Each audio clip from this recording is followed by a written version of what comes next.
I'm Paul Morin with the Energy Conservatory, and this section will be talking about the wording of the testing protocols for the 2009-2012 IECC. So not the standard specifically, the 3 air changes, 5 air changes, 7 air changes per hour, but more the protocols for setting up the equipment, setting up the ductwork, setting up the house, and the accuracy of the test, the accuracy of the equipment, those types of things.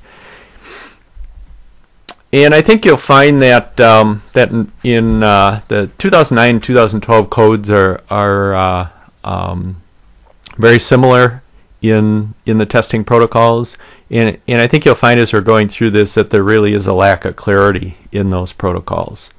And we'll be comparing and contrasting that with the wording of Chapter 8 of the RESNET standards, and that's the enclosure and duct testing section. And I think you'll find that building contractors, heating contractors, building officials will have a lot more confidence and respect for you if you're able to point to protocols that you're using on setting up the enclosure and setting up the ductwork and the accuracy of the test and accuracy of the test standards that you're using. And there isn't anything in Chapter 8 of the RESNET standards that conflicts with the 2009-2012 codes. It just goes into more specifics. So it'll give you a more repeatable test. So if somebody comes out and tests the house and then they bring you in to test it, and you can point to the test protocol you followed and the accuracy of the test and those types of things. And then we'll also talk about the blow-door testing for multifamily buildings.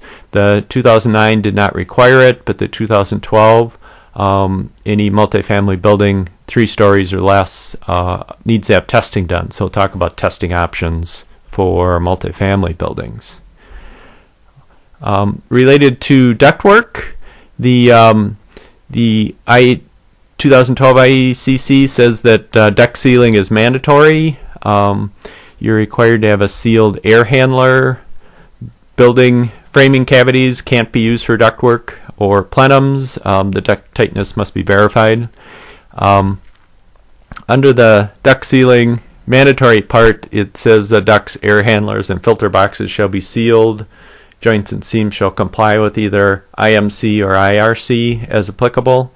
IRC says joints and seams shall comply with section M 1601.4.1, and that section says all joints, longitudinal traverse seams, and connections in the ductwork shall be securely fastened and sealed with welds, gastics, mastics, adhesives, mastic plus embedded fabric systems or tapes. And it has standards for tapes, standards for mastics. Listed tapes shall not be used on any ducts. So it gives specifics and points to certain standards in that section. Sealed air handlers, the air handler cabinets must be rated for leakage less than or equal to 2% of the air handler flow, and it points to the standard ASHRAE 193 on how that's tested. So the manufacturers have to test that equipment to that standard to make sure that the leakage is to a certain standard. That's not a test that you're required to do. They need to purchase an air handler that's been rated. The duct tightness test tested at rough-in or post-construction, and this is the 2012, 4 CFM 25 per 100 square feet. So pretty tight. If you've got ducts that you need to test, they're pretty tight, and it's only a total duct leakage. It's not leakage to the outside. And 3 CFM without air if you test it without the air handler in place. And the ducts, if the ducts and air handler are within the thermal boundary, you're not required to do the test. So 2012 steps it up quite a bit.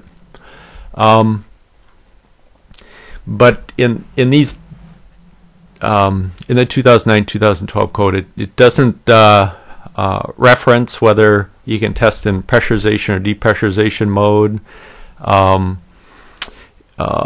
we'll talk about the protocol for preparing the building and ductwork for the test, the resolution of the gauge, and the fan flow reading. RESNET Chapter 8 says you can pressurization or depressurization are okay. There is a protocol for preparing the building and duct system for a duct leakage test, and this gives you an example of the protocol for preparing that building and ductwork for the duct leakage test.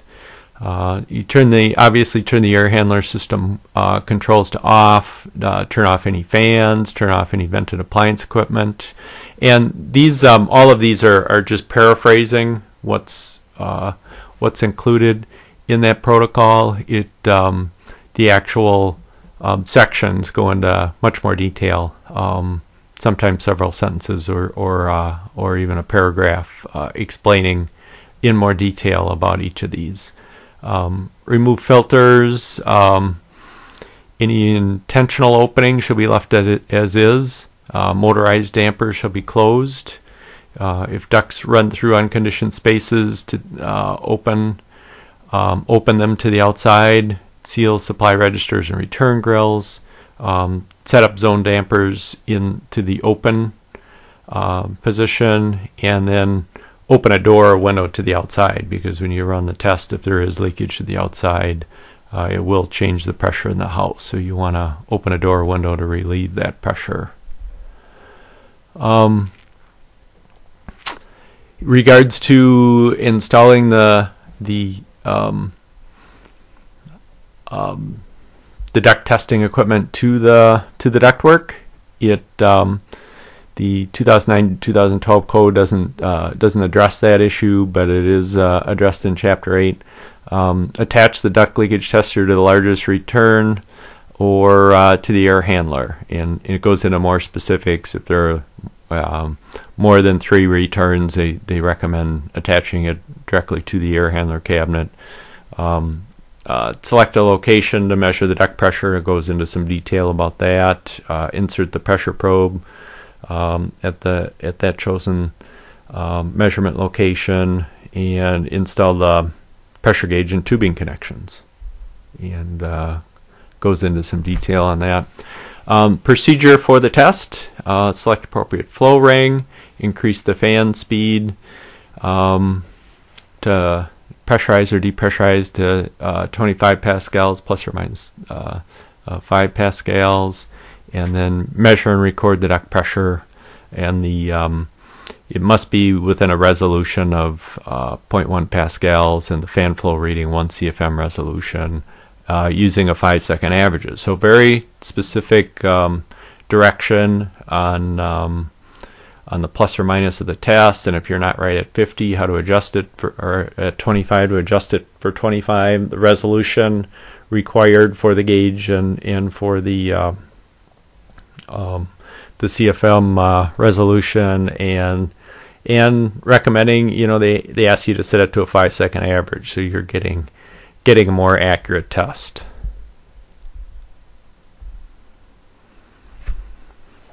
Blower door testing.